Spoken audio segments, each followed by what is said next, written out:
আপনারা একটু দেখতে থাকেন, একটু একটু ধৈর্য নিয়ে দেখেন। ও হো, এদিকে আসেন দর্শক, একটু ক্লোজ হন, আপনাদেরকে একটু দেশীয় সাকার ফিশ দেখাই। আসসালামু আলাইকুম দর্শক, ভিডিও থাম্বনেল দেখে হয়তো আপনারা বুঝতে পেরেছেন যে আজকে আমি আপনাদেরকে কি ভিডিও দেখাতে যাচ্ছি। আজকে আমি আমার ছোট্ট হাউস থেকে আপনাদেরকে সাকার ফিশ ধরে দেখাবো।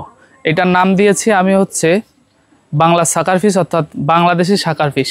তো এটা কি মাছ সেটা আপনারা দেখবেন ইনশাআল্লাহ। তো মাছ পাই কিনা ওইটাও দেখানোর চেষ্টা করব। তো ভিডিওটি না টেনে সাথে থাকেন। কম সময়ের মধ্যে আমরা পুকুর থেকে মাছ পাই কিনা ওইটাই কিন্তু দেখানোর চেষ্টা করব।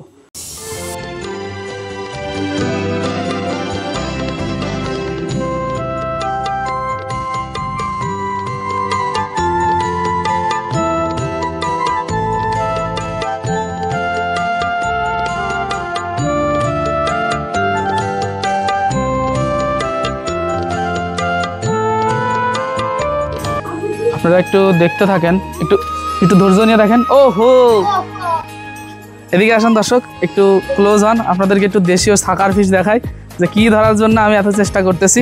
আর এদের নাম আমি দেশীয় সাকার ফিশ কেন দিছি সেটা আপনাদেরকে দেখাবো এখন।